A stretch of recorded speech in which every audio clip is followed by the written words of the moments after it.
الحمد لله الحنان المنان الذي خلق الإنسان وعلمه البيان، والصلاة والسلام على رسوله سيد الإنس والجان وعلى آله وأصحابه ذوي الخير والإحسان. أما بعد، فأعوذ بالله من الشيطان الرجيم. بسم الله الرحمن الرحيم. حاميم والكتاب المبين، إنا أنزلناه في ليلة مباركة إنا كنا منذرين فيها يفرق كل أمر حكيم. صدق الله مولانا العظيم، وبلغنا رسوله النبي الأمين المتين المختار الكريم، ونحن على ذلك من الشاهدين والشاكرين والحمد لله رب العالمین. بارگاہ رسالت معاب صلی اللہ علیہ وسلم میں درود پاک کا ہدیہ پیش کریں. اللہم صلی علی سیدنا و مولانا محمد معدن الجود والکرم وآلہ واصحابہ الکرام وابنہ الکریم وبارک وسلم صلاة دائمة سرمدا ابدا. عزیزان گرامی وقار، شب برات کی اس حسین ساعت میں یہاں پر جو ٹھاٹے مارتا ہوا انسانی ہجوم ہے، یہ در حقیقت عاشقان مصطفیٰ کا ہجوم ہے. ظاہر سی بات ہے، آج کی رات جاگتے بھی عاشق ہی ہیں. آج کی اس حسین شب میں کیا ہی بہترین موقع عنایت کیا رحمت عالم کمیٹی والوں نے کہ سارے ایک میدان میں جمع ہو کر اللہ اور اس کے رسول کا ذکر سن رہے ہیں، اور اللہ کی رحمت کاملہ سے یقین ہے کہ اس مجمع میں کوئی تو اس کا محبوب بندہ ہوگا جس کے صدقے اللہ ہم سب کی توبہ قبول کرے گا، اور ہماری حاضری ہمارے نجات کا ذریعہ بنے گی. میرے عزیزو، میں نے ایک بات محسوس کیا ہے. اکثر جلسوں میں، ابھی جیسے ڈاکٹر صاحب بھی میرا تعارف کروا رہے تھے آپ کے سامنے، اللہ مجھے ان کے حسن ظن کے مطابق بنائے.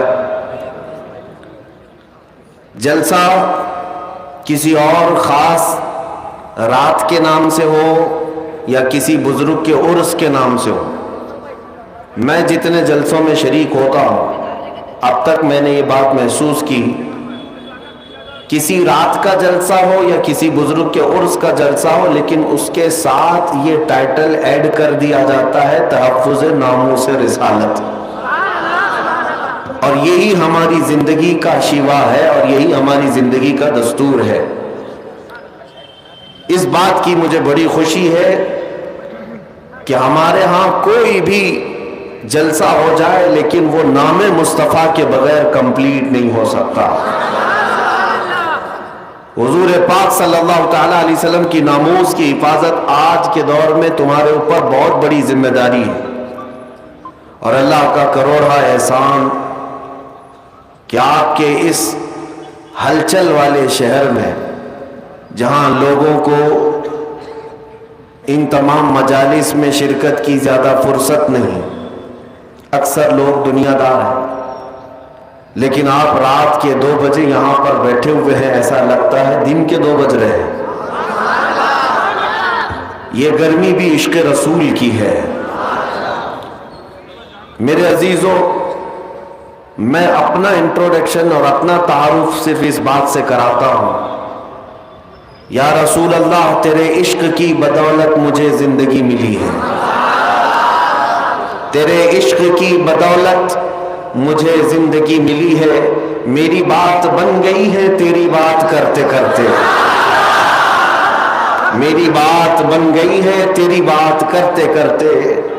اور ہر ایک کا اب مقصد کیا ہونا چاہیے؟ جتنے یہاں لبیک کا نعرہ لگا رہے تھے، میں نے تو یہ ارادہ کیا ہے اور آپ کا بھی یہی ارادہ ہونا چاہیے، جس کو ہم نے یوں عرض کیا، یا رسول اللہ ہے جو زندگانی باقی یہ ارادہ کر لیا ہے جو زندگانی باقی یہ ارادہ کر لیا ہے تیرے منکروں سے آقا میں مروں گا لڑتے لڑتے. یا رسول اللہ تیرے منکروں سے آقا میں مروں گا لڑتے لڑتے. اللہ تعالیٰ اسی جذبے کے ساتھ ہمارا خاتمہ عطا فرمائے. میں آج کی رات میں بہت کچھ عبادات، ریاضات، مجاہدات، وظائف کرنے ہیں، اور میں یہاں پر مختصر کچھ باتیں آپ کے سامنے رکھوں گا، کچھ میسیجز جو ہیں. اس کے بعد پھر ہم جیسے کہ معمول کے مطابق ذکر کی محفل سجائیں گے، اور اس کے بعد انشاءاللہ اللہ کی بارگاہ میں گڑ گڑا کر دعا بھی کریں گے، کیونکہ آج کی رات مغفرت کی رات ہے. سب سے پہلے میں شعبان المعظم کے اس نصف کے متعلق عرض کر دوں. بہت لوگ، دو طرح کے لوگ آج میسیجز میں مصروف تھے، ایک معافی نامہ بھیجنے والے اور دوسرے والے. یہی دو لوگ آج کنٹینیو بزی تھے. معافی مانگنے والا طبقہ تو اچھا طبقہ تھا کہ کم از کم انہیں احساس تو ہے کہ ہمیں کسی سے معافی طلب کرنی چاہیے، اور دلیل مانگنے والے وہ ایسے کام چور ہیں کہ ان کو عبادت سے کوئی غرض نہیں.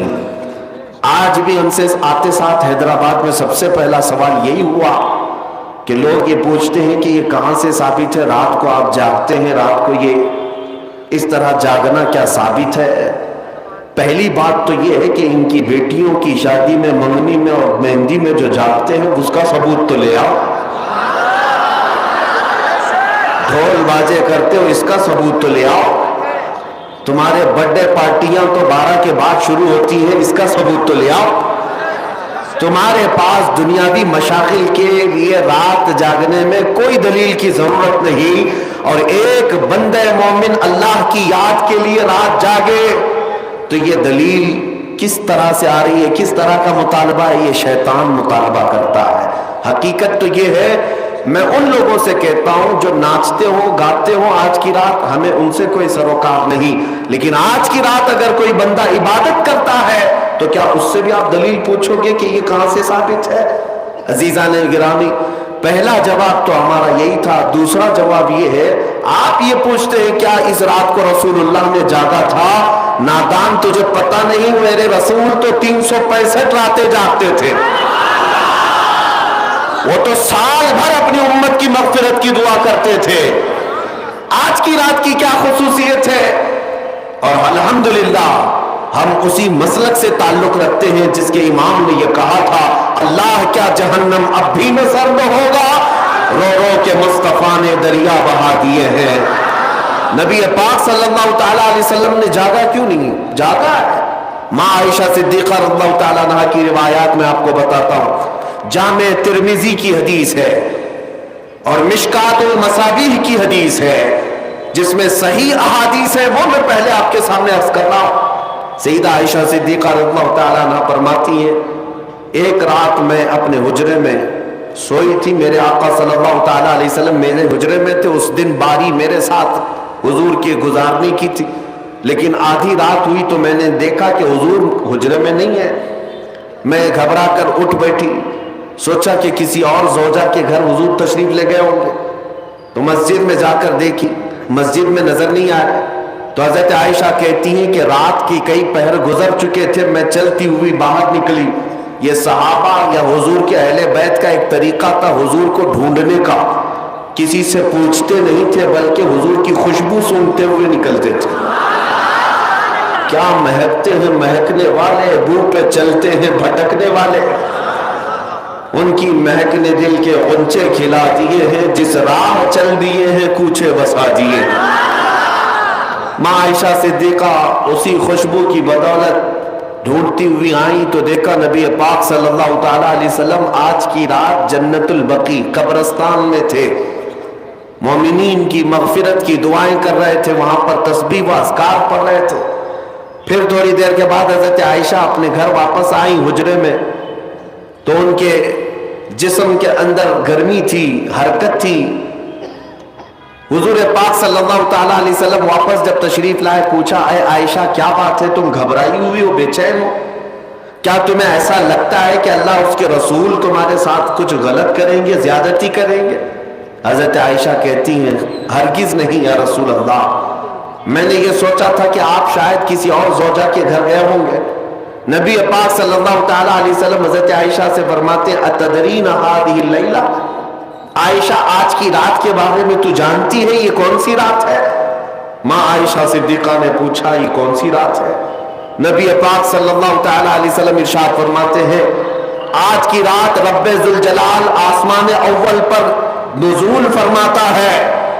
اور ایک روایت میں یہ کہ اللہ تبارک و تعالیٰ آج لوح محفوظ پر سارے انسانوں کے رزق لکھنے کا حکم فرماتا ہے، اور جو مدبرات امر فرشتے ہیں ان کو یہ تمام معاملات سپرد کر دیے جاتے ہیں کہ آج کی رات سے لے کر اگلے سال تک کس کو کتنا رزق ملنے والا ہے، کس کو کتنے بچے ہونے والے ہیں، یا کس کی شادی ہونے والی ہے، یا کس کی موت ہونے والی ہے، یہ سب آج کی رات مدبرات امر جو فرشتے ملائکہ ہیں ان کے پاس بھیج دیا جاتا ہے۔ اسی رات رزق کی تقسیم ہوتی ہے، تمام معاملات کی تقسیم ہوتی ہے۔ یہ حدیث پاک میں موجود ہے۔ نبی پاک صلی اللہ تعالیٰ علیہ وسلم کے اب روزے کے متعلق پوچھے، ماں عائشہ صدیقہ خود فرماتی ہیں کہ میں نے رمضان کے بعد سب سے زیادہ روزہ رکھتے ہوئے حضور کو اگر دیکھا ہے تو شعبان کا مہینہ، کثرت سے میرے آقا صلی اللہ تعالیٰ علیہ وسلم اس میں روزہ رکھتے تھے۔ اور پھر ارشاد فرماتے اس ماہ مبارک میں اللہ کی بارگاہ میں اعمال پیش کیے جاتے ہیں، اور میں یہ چاہتا ہوں کہ میرے اعمال اللہ کی بارگاہ میں اس حالت میں پیش ہو جب میں روزے کی حالت میں ہوں۔ میرے عزیزو، آج جو دن گزر گیا، مغرب کے بعد اب ہماری 15ویں شعبان شروع ہو گئی۔ 14ویں شعبان تک جتنے بھی ہمارے اعمال تھے وہ سب اللہ کی بارگاہ میں پیش ہو چکے۔ آج جو روزے سے تھے ان کے متعلق بھی یہی ہے کہ حضور کی سنت کہ حضور یہ چاہتے تھے کہ میرے اعمال اللہ کی بارگاہ میں جب پیش ہوں میں اس حالت میں ہوں کہ میں روزے سے ہوں، یہ سنت ہے۔ اور دلائل کی بات کرتے ہیں آپ، تفسیر ثعلبی میں حضرت عبداللہ ابن عباس رضی اللہ تعالیٰ عنہ سے منقول ہے نبی پاک صلی اللہ تعالیٰ علیہ وسلم کی کہ یہ وہ صحابی ہیں جن کو سید المفسرین کہا جاتا ہے۔ آپ فرماتے ہیں پورے سال میں 5 راتیں ایسی ہیں جس میں دعائیں قبول ہوتی۔ صحابی رسول کی بات کر رہا ہوں۔ بعض لوگوں کو ایسا لگتا ہوگا کہ یہ بریلویوں کی بنائی ہوئی رات ہے۔ عبداللہ ابن عباس رضی اللہ تعالیٰ عنہ فرماتے جمعہ کی رات، رجب کی پہلی رات اور شعبان کی 15ویں رات، اور دونوں عید بقرعید اور رمضان کی عید کی رات، یہ 5 راتیں عبداللہ ابن عباس رضی اللہ تعالیٰ عنہ فرماتے ہیں اس میں اللہ تعالیٰ دعائیں قبول فرماتا ہے۔ حتیٰ کہ اب میں آپ کو صحاح 6 میں سے ایک حدیث آپ کے سامنے رکھتا ہوں، سنن ابن ماجہ کی حدیث ہے۔ نبی پاک صلی اللہ تعالیٰ علیہ وسلم ارشاد فرماتے جب شعبان کا مہینہ داخل ہو جائے تو اس کی راتوں کو کھڑے ہو جایا کرو اور اس کے دنوں میں روزے رکھا کرو۔ جس کو دلیل کی ضرورت ہے وہ ہم سے پوچھے۔ سنن ابن ماجہ کی حدیث، حضور پاک صلی اللہ علیہ وسلم نے ارشاد فرمایا اذا دخل شہر شعبان فقوموا لیلہا وصوموا نہارہا، جب شعبان کا مہینہ آ جائے تو اس کی راتوں میں قیام کرو اور اس کے دنوں میں روزے رکھو۔ اس میں خصوصیت تو نہیں ہے کوئی بھی، پورے شعبان کے لیے حضور نے فرمایا۔ بعض لوگ یہ کہتے ہیں کہ پھر اس کو 15 کو ہی خاص کیوں کرتے ہیں آپ، 15 کو ہی کیوں خاص کرتے ہیں؟ ان کو پہلا جواب تو یہ ہے میاں ٹھیک ہے ہم 15 کو خاص کرتے ہیں، آپ خاص مت کرو، پورا مہینہ رکھ لو، آپ پورا مہینہ رکھ لو، حضور کی سنت ہے۔ ان کو رکھنا بھی نہیں ہے اور کسی کو رکھنے دینا بھی نہیں ہے۔ یہ کام کس کا ہے؟ ابلیس لعین کا ہے، یہ شیطان مردود کا ہے۔ اسی لیے میرے عزیزوں دلائل بہت سارے ہیں۔ جامع ترمذی کی حدیث میں آپ کے سامنے عرض کر رہا ہوں، اور تفسیر ساوی علی جلالین ایک روایت میں آپ کے سامنے پیش کرتا ہوں۔ شعبان کی عظمت کیا ہے سنیے۔ اس میں جو روایت ہے تفسیر ساوی میں فرماتے ہیں کہ رسول کریم صلی اللہ علیہ وسلم 13 شعبان کی رات کو کھڑے ہوئے اور یہ مہینہ اسی لیے زیادہ افضل بھی ہے کہ یہ مہینہ میرے مصطفیٰ کا مہینہ ہے، اور یہ سرکار غوث پاک رضی اللہ تعالیٰ عنہ کا فرمان غنیت الطالبین میں ہے کہ شعبان کا مہینہ رسول اللہ کا مہینہ ہے، کثرت سے اس میں اپنے رسول کو یاد کرو۔ اب میں آپ کو بتا رہا ہوں جو روایت تفسیر الساوی میں ہے، 13ویں شعبان کو نبی پاک صلی اللہ علیہ وسلم رات میں کھڑے ہوئے اور کیا کیا توجہ، آج لوگ دلیل پوچھ رہے ہیں اپنے نبی کو یاد کرنے کے لیے۔ 13ویں شعبان کو میرے آقا کھڑے ہوئے اور رات بھر مولا کریم کی بارگاہ میں یہ عرض کرنے لگے، مولا میری امت کی بخشش میرے حوالے فرما دے۔ حضور نے 13ویں شعبان کو یہ دعا کی، جو روایت میں کہ اللہ تعالیٰ نے اجازت عطا کی کہ آپ کی 1/3 امت کی بخشش آپ کے حوالے، آپ شفاعت کر سکتے ہیں۔ 1/3 1/3 امت کی سفارش آپ کر سکتے ہیں۔ 14ویں رات کو پھر میرے آقا صلی اللہ علیہ وسلم کھڑے ہوئے، رات بھر عرض کرنے لگے، مولا میری امت کی شفاعت میرے حوالے کر دے، ان کی بخشش میرے حوالے کر دے۔ اللہ رب العزت نے 14ویں شعبان میں نبی پاک صلی اللہ تعالیٰ علیہ وسلم کو حکم فرمایا، 2/3 امت کی بخشش کی سفارش آپ کے حوالے ہے، 2/3 امت کی سفارش آپ کر سکتے ہیں۔ نبی پاک صلی اللہ تعالیٰ علیہ وسلم کیا اس پر بھی راضی تھے، بلکہ 15ویں شعبان کی رات آئی، یہ رات، یہ تیسری رات تھی، نبی پاک صلی اللہ علیہ وسلم پھر کھڑے ہوئے، اور آج کی رات کھڑے ہو کر نبی پاک صلی اللہ علیہ وسلم نے پھر وہی دعا کی، مولا میری بقیہ امت کی سفارش میرے حوالے فرما دے۔ آج کی رات رب ذوالجلال نے اپنی رحمت کے پورے دروازے کھول دیے اور ارشاد فرمایا، اے محبوب آپ کی پوری امت کی سفارش آپ کے حوالے ہے، سوائے اس مشرک کے، سوائے اس کافر کے جو آپ سے منہ پھیر کر بھاگتا ہے، اس کی سفارش آپ کے حوالے نہیں، اس کا حساب تو اللہ قیامت کے دن خدا تک لے گا۔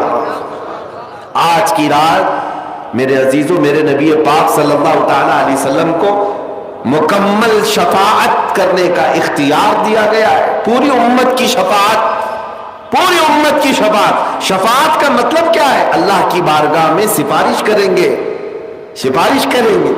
بخشنا تو مولا کا ہی کام ہے، مغفرت تو رب تعالیٰ کی شان ہے۔ اب سنیے، حضرت عبداللہ ابن عباس رضی اللہ تعالیٰ عنہ سے منقول جو حدیث میں نے آپ کو بتائی، 5 راتیں جو دعاؤں کی قبولیت کی ہیں، اسی طرح آپ سے ایک اور روایت ہے، آپ نے فرمایا کہ آج کی رات اللہ تبارک و تعالیٰ اتنے لوگوں کو معاف فرماتا ہے، یہ ترمذی کی حدیث ہے، اتنے لوگوں کو معاف فرماتا ہے کہ بنو کلب ایک قبیلہ تھا جس کی بکریوں کے بال ہیں، اتنے لوگوں کو اللہ جہنم سے آزاد فرماتا ہے۔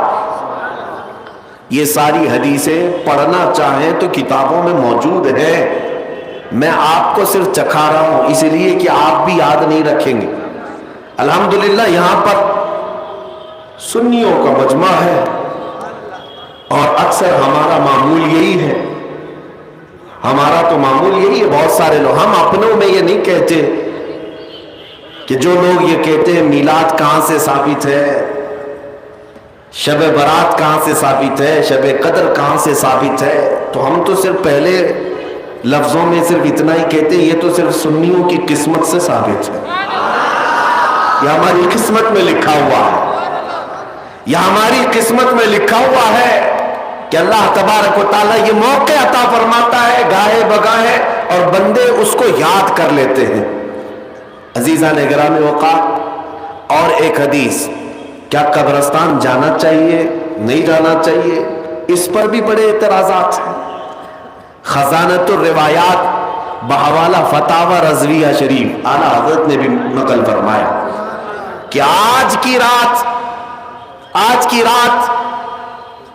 روحیں تمہارے گھروں میں آتی ہیں، قبروں پر جتنے بھی آرام کر رہے ہیں ان کی روحیں تمہارے گھروں پر آتی ہیں، اور جو گھر میں ذکر و اذکار ہو، عبادات ہو اور انہیں اصال کیا جاتا ہے، وہ لے کر قبرستان واپس جاتی ہیں اور اپنے پڑوس میں فخر کرتی ہیں کہ میرے گھر والوں نے مجھے یہ دیا، میرے گھر والوں نے مجھے یہ تحفے دیے.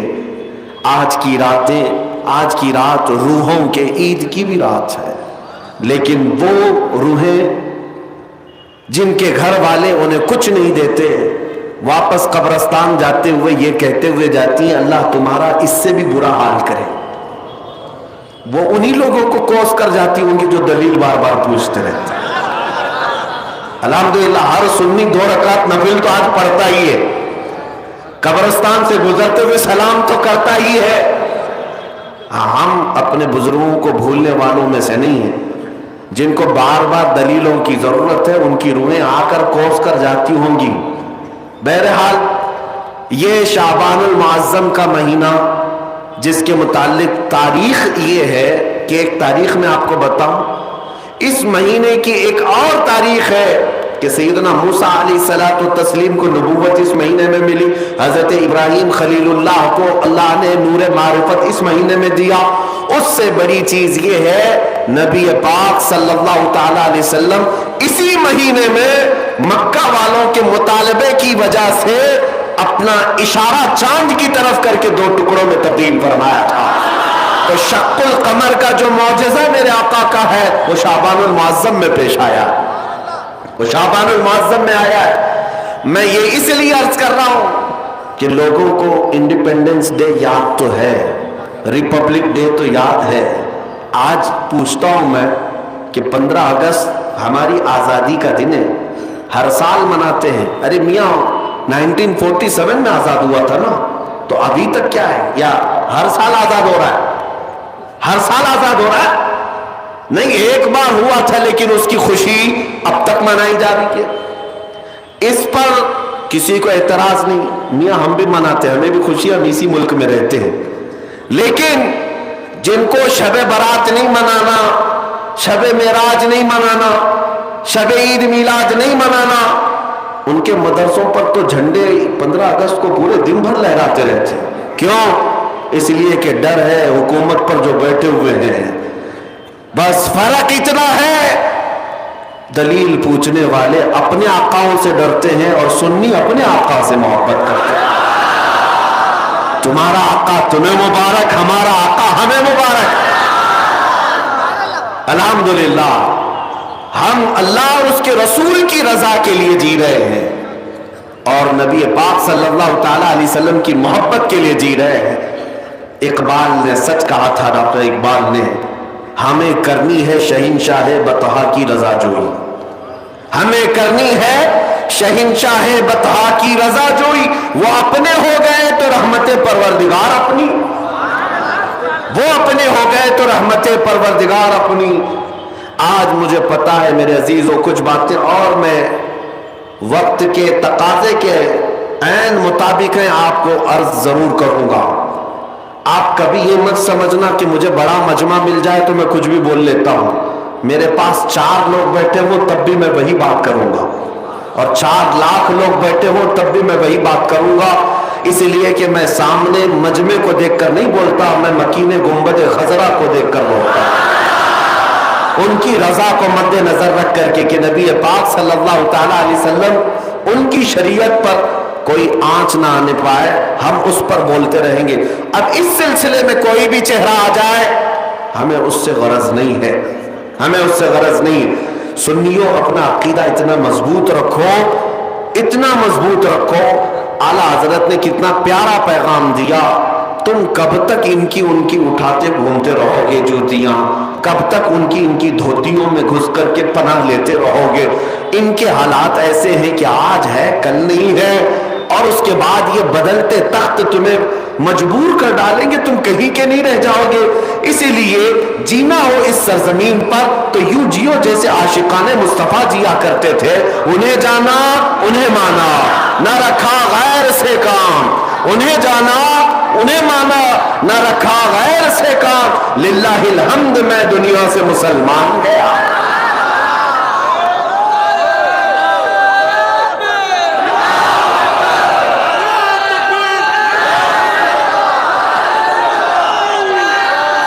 توجہ، میں آج آپ کے سامنے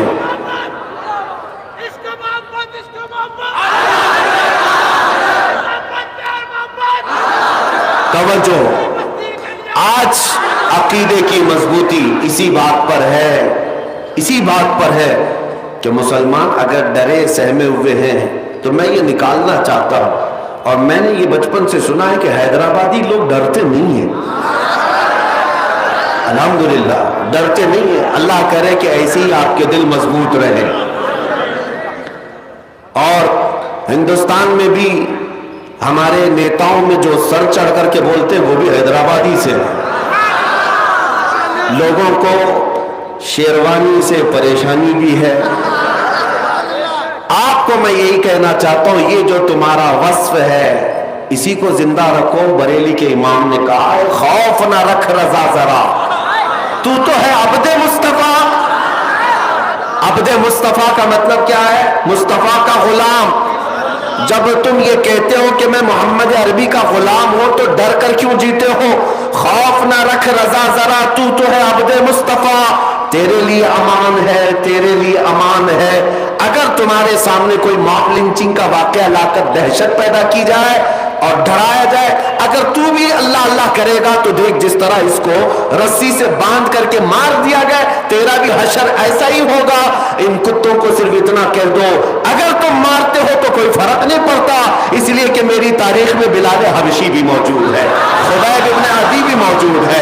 ہمیں بچپن سے سکھایا گیا ہے، حسین ابن علی نے اپنے شہزادوں کو کربلا میں اتار کر کے پوری امت کو یہ درس دیا ہے، ٹکڑے ہو جائیں تو برداشت کر لو، میرے مصطفیٰ کی شریعت پر آنچ آنے نہ دینا۔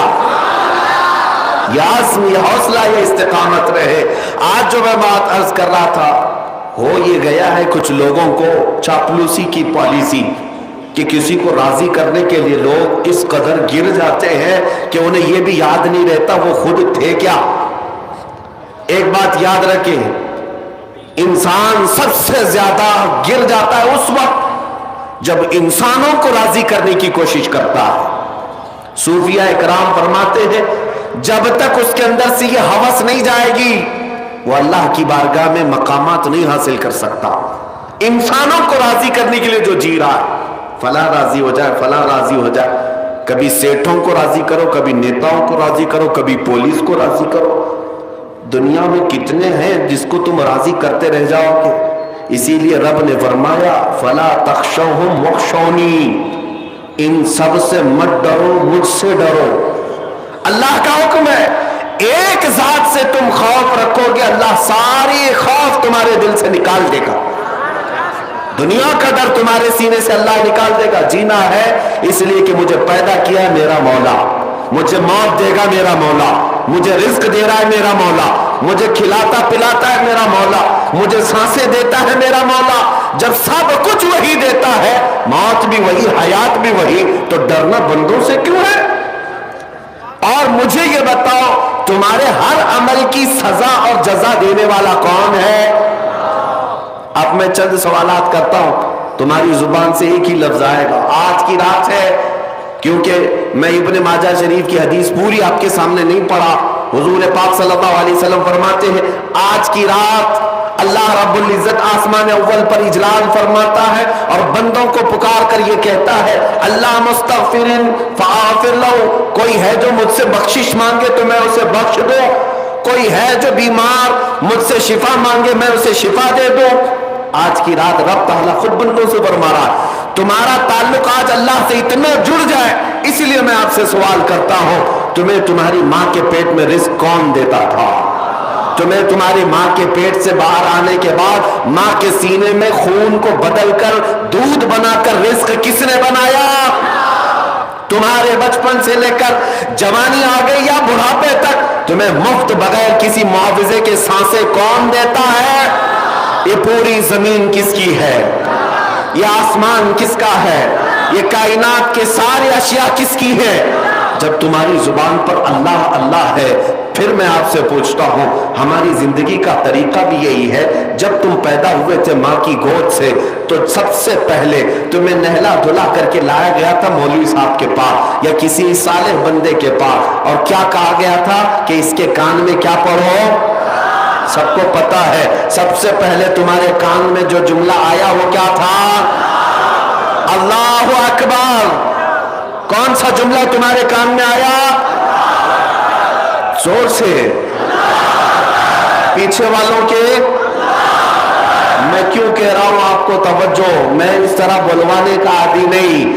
آپ زندگی میں شروعات کر رہے ہیں جس جملے سے اللہ اکبر، جس کا مطلب کیا ہے؟ اللہ سب سے بڑا ہے. یہ سب سے پہلا جملہ میرے کان میں آیا، تمہارے کان میں آیا. اب پھر جب ہوش آیا تھا تو جس محلے سے گزرو مسجدوں کی آوازیں یہی پکارتی تھی، اللہ سب سے بڑا ہے. میں یہ آواز سن کر کے مسجد میں اندر گیا، امام صاحب مصلی پر کھڑے تھے، تکبیر باندھا تو کیا کہہ کر؟ اللہ سب سے بڑا ہے، اللہ سب سے بڑا ہے. میں تو ہاتھ باندھ کر کھڑا ہوا، کسی کے سامنے جھکتا نہیں تھا. امام نے یہ کہہ کر کے جھکایا، اللہ ہو. امام نے کیا کہا؟ اللہ اکبر کہا، میں جھک گیا، اٹھا. پھر اس کے بعد ہم تو پیشانی کس کے لیے رگڑتے تھے؟ نہیں رگڑتے، لیکن امام نے جب یہ کہا اللہ اکبر، میں نے پیشانی بھی رکھ دیا. عزیزان گرامی، کیا تمہیں احساس ہے؟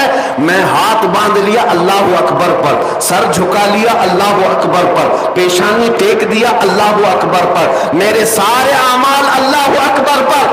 حتیٰ کہ وقت آیا میری موت کا، جب سانسیں رک گئی، کفن پہنا دیا گیا، جنازے میں لا کر رکھ دیا گیا. امام جنازے پر آ کر کھڑا ہوا، صفیں لگ گئی، امام نے رکعت باندھی، کیا کہہ کر؟ میں دنیا میں آیا تھا اللہ اکبر کہہ کر کے، دنیا سے جا رہا ہوں تو میری پوری زندگی یہی ہے میرے عزیزوں. آپ کی میں کہہ رہا ہوں، ہر مسلمان کی زندگی وہ شروع کرتا ہے اس بات سے کہ اللہ سب سے بڑا ہے، اور دنیا سے جاتا بھی ہے تو یہ اعلان کرتے ہوئے کہ اللہ سب سے. کوئی پرائم منسٹر، کوئی پریزیڈنٹ، کوئی کچھ بھی ہو، کوئی بادشاہ ہوگا 4 سال کا، ہوگا 5 سال کا، لیکن ہر زمانے میں ہر وقت اللہ سب سے بڑا ہے. اللہ، یہ باتیں میں اس لیے آپ کے عقیدے کو مضبوط کرنے کے لیے کہا. اب پہچانو ان لوگوں کو جو یہ کہتے ہیں اللہ بھی ایک ہے، اوم بھی ایک ہے.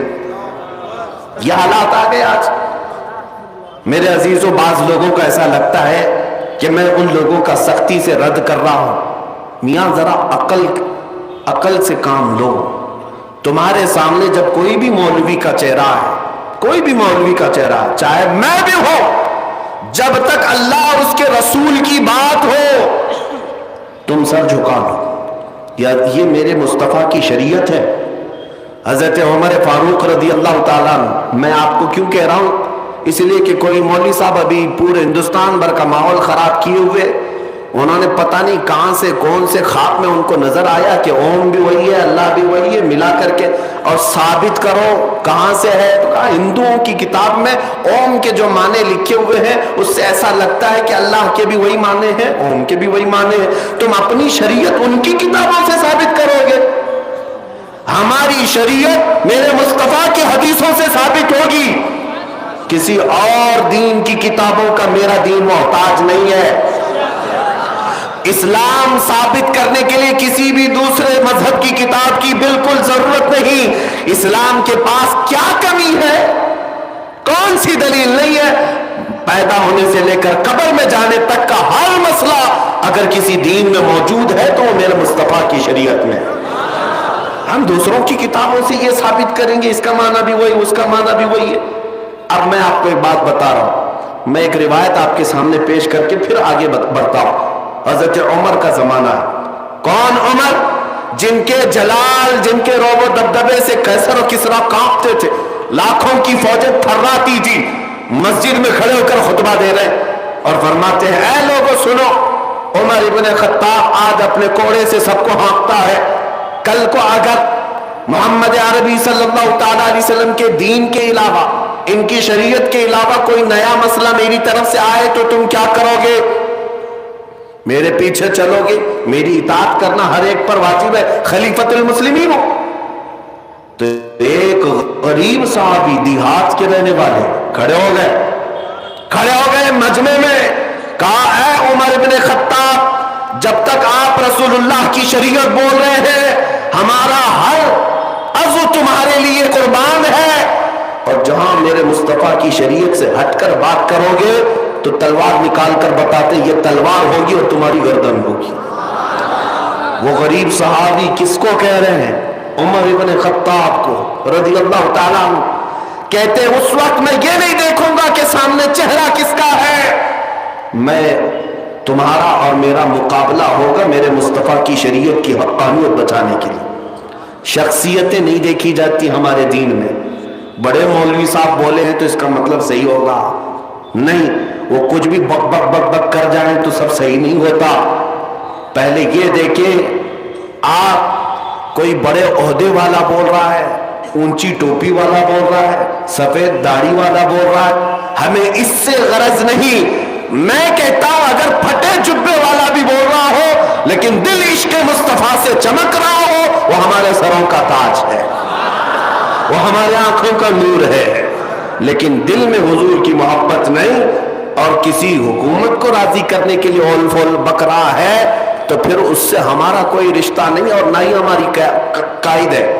اب اللہ اکبر میں نے آپ کے سامنے اتنی بار کہلوایا صرف اسی لیے کہ اگر یہ فتنہ کل کو تمہارے ہاں آ جائے کہ تمہیں یہ کہہ دیا جائے کہ مولوی صاحب بھی یہ کہتے اوم بھی ایک ہی، اللہ بھی ایک ہی ہے، تو کبھی اس کا بھی جاپ کر لو، کبھی اس کا بھی جاپ کر لو، کہیں ہمارا نوجوان بہک نہ جائے، گمراہ نہ ہو جائے کہ ہمارے علماء نے جب یہ کہہ دیا ہے تو شاید اس کی تاریخ ایسی ہوگی۔ ایک بات یاد رکھیں، مولوی صاحب یہ کہتے ہوئے یہ بھی بہک گئے کہ انہوں نے دوسرے مذہب والوں سے پوچھا اوم کیا ہے، تو ان کو لوگوں نے بتایا کہ وہ ایک ہوا ہے، وہ ایک طاقت ہے۔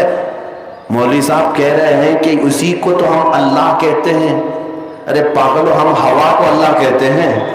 ہوا اللہ کی بنائی ہوئی مخلوق ہے، اللہ کی بنائی ہوئی مخلوق ہے۔ اگر ہوا کو ہی تم اللہ مانتے ہو تو اسی لیے ہواؤں میں آج اڑ رہے ہو۔ شاید تمہارا عقیدہ ابھی اس اللہ کی تک نہیں آیا، وہ قادر مطلق جس پر ہم ایمان رکھتے ہیں وہ اللہ کیسا ہے؟ وہ اللہ رب العزت، وہ جسم و جسمانیت سے پاک ہے، مکان و مکانیت سے پاک ہے، انسانوں کے بس میں آنے سے پاک ہے، ہر عیب سے پاک ہے۔ اللہ رب العزت بے نیاز ہے، وہ کسی کا محتاج نہیں۔ ہمارے یہاں جو تصور ہے اللہ کا وہ بہت الگ ہے، بہت الگ ہے۔ مجھے بتاؤ اے مسلمانوں، حیدرآباد میں ہزاروں مسجدیں ہوں گی، آپ نماز کے لیے جب جاتے ہیں تو کیا محراب میں یا سامنے کی دیوار پر اللہ کی تصویر بنی ہے؟ چلو حیدرآباد میں نہیں، کسی دوسرے شہر میں ہے، دوسرے ملک میں ہے، کہیں سنا آپ نے؟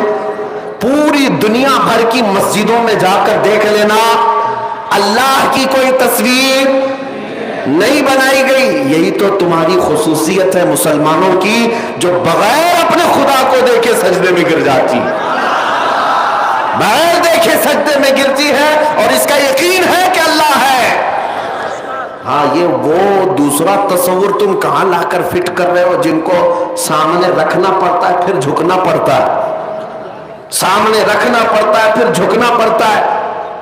اور مذاق تو مذاق، ایک صحابی ہیں کہتے ہیں یا رسول اللہ صلی اللہ علیہ وسلم، زمانے جاہلیت کی اپنی بات بتا کر کہتے ہیں آقا میری زندگی کے اسلام لانے سے پہلے کے دو واقعات ایسے ہیں، ایک واقعے کو یاد کرتا ہوں تو ہنسی آتی ہے اور دوسرے واقعے کو یاد کرتا ہوں تو رونا آتا ہے۔ حضور نے پوچھا وہ کیا ہے؟ فرماتے رونا اس بات پر آتا ہے کہ ہم جہالت کے زمانے میں بیٹیاں پیدا ہوتی تو گردن مروڑ کر دفن کر دیتے تھے، کہتے میں نے خود بھی دفن کر دیا۔ آج جب یہ بات احساس ہوتی ہے، یاد آتی ہے اسلام میں آنے کے بعد، تو رونا آتا ہے کہ ہم نے کتنا ظلم کیا اپنی بچیوں پر۔ اسلام لانے کے بعد احساس ہوا۔ حضور نے پوچھا پھر ہنسی کس بات پہ آتی ہے؟ وہ کہتے ہیں یا رسول اللہ وہ زمانے جہالت میں جب ہم سفر پہ جاتے تھے تو آٹے کے خدا بنا لیتے تھے، آٹا گوندھ کر کے، کیونکہ سفر میں بھی ہم کو خدا چاہیے، کہیں جائیں گے ہوا کا الگ ہے، پانی کا الگ ہے، کھانے کا الگ ہے، سب الگ ہے، سب الگ الگ ہم بنا کر کے لے کے چلتے تھے، کیونکہ بڑے بڑے پتھر کو اٹھا کر لے جانا مشکل تھا۔ وہ صحابی کہتے ہیں کسی کو یہ نہ لگے میں 1400 سال پہلے کی بات بتا رہا ہوں. حضور صلی اللہ علیہ وسلم سے عرض کرتے ہیں کہ آقا ہم وہ آٹے کے بنا کر لے جاتے تھے. حضور نے پوچھا پھر کیا ہوا؟ کہا راستے میں چلتے تھے, پھر کبھی ایسا ہوتا غلہ اناج ہمارا ختم ہوتا تو کبھی اس کا ہاتھ توڑ کے کھاتے تھے, کبھی پیر توڑ کے کھاتے تھے, کبھی اس کی پورے سر کو ہی پکا کے کھا لیتے تھے. ان کو اسلام لانے کے بعد احساس ہوا, فرماتے ہیں کہ کس طرح کی جہالت میں تھا کہ میں خود ہاتھوں سے خدا کو بناتا اور خود ہی توڑتا بھی تھا, خود ہی کھاتا بھی تھا. عزیزان گرامی اوقات, خدا کا یہ تصور ہمارے ہاں نہیں ہے. اللہ کا جو تصور ہے وہ کیا ہے؟ ہمارے ہاں تصور یہ ہے کہ میں محتاج ہوں اور وہ بے نیاز ہے.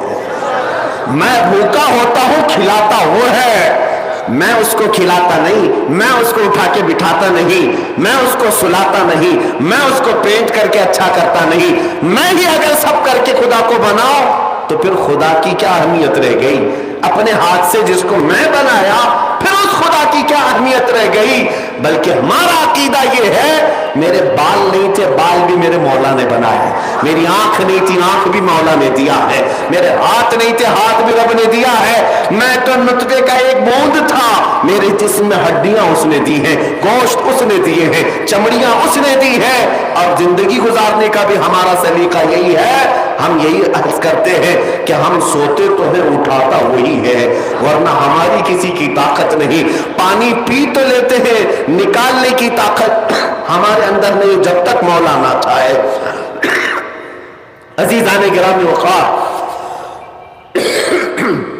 اللہ رب العزت کے متعلق جو ہمارا تصور ہے وہ اس کو بے نیاز ماننا.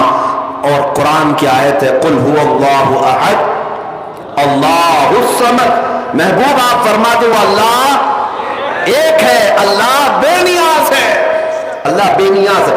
اب میں آپ سے آپ کا عقیدہ پوچھ رہا ہوں, آج بہت ضروری ہے یہ. کیا آپ بتاؤ ہواؤں کو خدا کہتے ہیں؟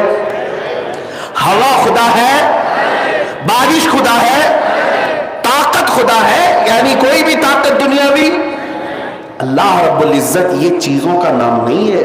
یہ سب چیزیں تو اس اللہ نے پیدا کیا, اس اللہ نے پیدا کیا. ایک صاحب آئے, سوال تو دیکھیے, ایتھسٹ لوگ جو آج ناستک جو ہے, جن کو کوئی خدا کو ماننا ہی نہیں ہے, وہ گمراہ کر رہے ہیں. اب کچھ ایکس مسلم نام سے ہمارے دجالی ٹی وی والے بہت ان کا آؤ بھاؤ کر کے بلاتے ہیں, دعوت دیتے ہیں, ان کو بٹھاتے ہیں, ڈیبیٹ کرواتے ہیں. میں تو اکثر یہی کہتا ہوں یہ بیچارے چینل والے ایسے ہیں جن کا کام تو آپ دیکھتے ہیں روزانہ ہمارا نام لیے بغیر تو دکان بھی نہیں چلتی, ہاں روزی نہیں چلتی. ان کو ہمارے اوپر کچھ نہ کچھ ڈیبیٹ کرنا ہے, اسلام پر, مسلمانوں پر, داڑھی پر, ٹوپی پر, برقعے پر, مسجد پر, کہیں نہ کہیں تو کچھ کرنا ہی ہے, ورنہ تو چینل نہیں چلے گا, مسالہ کہاں ملے گا. ایکس مسلم بھی ایسے لائے جا رہے ہیں جو صرف سوا خدا کے انکار پر بیٹھے رہتے ہیں. دلیل دو, دلیل دو, کہاں ہے خدا, کہاں ہے خدا. عزیزان گرامی وقار, آپ کے اوپر جب ایسے سوال آتے ہیں, کالجز میں ابھی یہ بلا پھیلی ہوئی, یونیورسٹیز میں پھیلی ہوئی ہے, ایتھسٹ بہت تیزی سے لوگوں کے دماغوں کو پھیر رہے ہیں کہ خدا ہے ہی نہیں. اور پھر جب آپ کہتے ہیں اللہ ہے تو آپ سے کہتے ہیں کہ دلیل دو, کہاں ہے اللہ. ہزاروں دلیلیں ہیں میرے اللہ کے ہونے پر, خدا کے ہونے پر, لیکن آپ سب سے پہلے اس ایتھسٹ سے, اس گمراہ ملحد سے یہ پوچھو تو انکار جو کر رہا ہے پہلے اس کی دلیل دے کہ خدا نہیں ہے. خدا نہیں ہے اس کی دلیل چاہیے. آپ اس کے بعد شرم سے پانی پانی نہ ہو جائے تو پھر مجھے بتا لو, پھر پوچھو آپ خدا نہیں ہے تو دلیل دے. میں پوچھتا ہوں یہ زمین سے یہ سبزہ کون اگاتا؟ یہ جب کوپلیں نکل کر کے آتی ہیں تو اس میں پھول نکل آتے ہیں, اس میں رنگ کون ڈال کر جاتا ہے؟ کون ہے؟ کوئی جنات آتے, کوئی اور ہوتا ہے, کچھ ہے تو بتا. کوئی تو ہے جو اس پورے کائنات کے نظام کو سنبھالا ہوا. جو انکار کرتے ہیں ان کے لیے آپ پہلے پوچھیں کہ دلیل کیا ہے تمہارے پاس. اور پھر آپ کو میں ایک بات بتاتا ہوں, پوری دنیا کے قوانین میں, فلسفی میں ایک چیز محال ہے, ناممکن ہے. کیا چیز؟ یعنی الہ, یعنی کوئی نان اینڈنگ چیز ایسی دنیا میں ہے ہی نہیں، ایسی ہے ہی نہیں۔ میں ہوں، میرے سے پہلے میرے باپ، میرے باپ سے پہلے میرے دادا ہے، دادا سے پہلے پردادا ہے۔ آپ کوئی بھی چیز دنیا کی لے لیں، اس سے پہلے اس سے پہلے اس سے پہلے کچھ نہ کچھ ہے، لیکن کہیں تو جا کر آپ کو رکنا پڑے گا، اس سے پہلے کچھ نہیں تھا۔ جب تک یہ تمہارا تصور نہ آئے اس وقت تک سائنس بھی اس کو باطل کہتی ہے۔ کوئی ایک لاسٹ اینڈ والی چیز ہونا ہی چاہیے، ورنہ تو سوچ اتنی ہے کہ کہیں رکے گی ہی نہیں۔ اب جیسے وہ لوگ کہتے ہیں اللہ سے پہلے کیا تھا، ہم کہتے ہیں تم ہی بتاؤ کیا تھا، تم ہی بتاؤ۔ کہا دوسرا اللہ تھا، میں پوچھتا ہوں اس سے پہلے کون تھا؟ پھر تم تیسرا لاؤ گے، ہم کہتے ہیں اس سے پہلے کون تھا؟ پھر تم تو لاکھوں تو گنتے جاؤ، میں تو پوچھتا ہی رہوں گا اس سے پہلے کیا، اس سے پہلے کیا۔ تمہیں کہیں تو جا کر اینڈ کرنا ہوگا اور بولنا ہوگا اس سے پہلے کوئی نہیں تھا۔ یہ میں اپنے اسلامی بات ہی نہیں کہہ رہا ہوں، یہ پوری دنیا کا فلسفی قاعدہ یہی ہے، قانون یہی ہے، سائنس بھی اس چیز کو تسلیم کرتی ہے۔ کوئی ایک نقطہ ایسا ہو جس سے پہلے کوئی چیز نہیں، اور ہم کہتے ہیں جو ذات ایسی ہے جس سے پہلے کوئی نہیں اسی کو ہم اللہ کہتے ہیں۔ ایک میں آپ کو مثال بتا دوں، ایک خلیفہ کے پاس سوال ہوا اور کچھ مولانا لوگ تھے بیچارے، نئے طلبہ تھے، ان کے پاس ایک معتزلی آیا اور اس نے ان کو گمراہ کرنے کے لیے ایسی بات کیا، آپ بتاؤ، میں اب بھی آپ سے سوال کرتا ہوں، اللہ ہر شے پر قدرت رکھتا ہے یا نہیں؟ اللہ ہر چیز پر قادر ہے، ہر ممکن شے پر ہم کہتے ہیں، لیکن ابھی میں آپ سے سوال کر رہا ہوں، اس نے بھی یہی مولانا لوگوں سے سوال کیا، ہر چیز پر قدرت رکھتا ہے، تمہارا یقین ہے؟ سبوں نے کہا یقین ہے، اللہ قادر ہے۔ اس نے کہا تو پھر وہ اللہ اس پر بھی قادر ہوگا کہ اپنی طرح ایک دوسرا اللہ پیدا کرے؟ ظاہر سی بات ہے نہیں پیدا کر سکتا۔ اگر آپ کہو گے تو وہ کہیں گے کہ پھر تو تم قادر نہیں مانتے اللہ کو۔ اللہ قادر ہے تو گویا کہ دوسرا بھی پیدا کر سکتا ہے۔ پھنسا دیا۔ کچھ لوگ سوچنے لگے کہ کیا جواب تھے، وہ آئے، اپنے وقت کے ایک صوفی درویش بزرگ تھے، ان کے پاس کہنے لگے، ایسے وہاں کی معتزلی گمراہی کہنے لگے کہ اللہ قادر ہے تو اپنی طرح ایک دوسرا بھی بنا سکتا ہے، دوسرا بھی بنا سکتا ہے۔ بہت اہم نقطہ میں آپ کے سامنے رکھ رہا ہوں، سنیے۔ تو انہوں نے کہا کہ یہ کون سا سوال ہے؟ کہا ہم اس کا جواب نہیں دے سکے۔ انہوں نے بہت ڈانٹا اور کہا اس کا جواب میرے گھر میں کام کرنے والے لوگ دے دیں گے۔ کہا کہ اتنا علم رکھتے؟ کہا ہاں۔ ایک کام کرنے والے کو انہوں نے بھیجا خلیفہ کے پاس، بلاؤ اس کو جو سوال کیا ہے، معتزلی گمراہ ملحد۔ اس نے کہا کہ اللہ قادر ہے تو اپنی طرح ایک دوسرا بھی پیدا کر سکتا ہے، دوسری طرح پیدا کر سکتا ہے، قادر ہے۔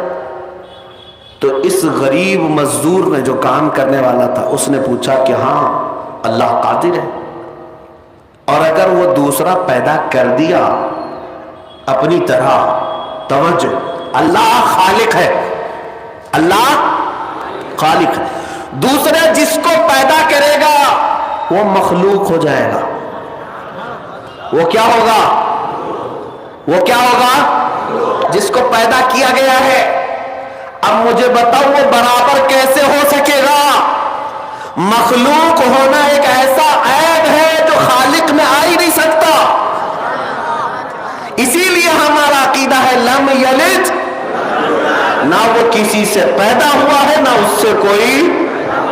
بات سمجھ کر کے چلے، اللہ کو اگر تم یہ کہتے ہو وہ قادر ہے دوسرا اپنی طرح بنا سکتا ہے، چلو بنا لیا، تو جس کو بنایا وہ کیا ہے؟ وہ خالق کیسے ہو سکتا؟ وہ تو مخلوق ہے نا، اس کو تو خود اللہ نے بنایا، تو وہ کیسے خالق ہوگا؟ نہیں ہو سکتا۔ مخلوق ہونا ایک عیب ہے خالق کے لیے، وہ پیدا کسی سے نہیں ہو سکتا۔ اسی لیے تمہیں ماننا پڑے گا میرا مولا وہ ہے جو بے نیاز ہے، نہ وہ کسی سے پیدا ہوا نہ اس سے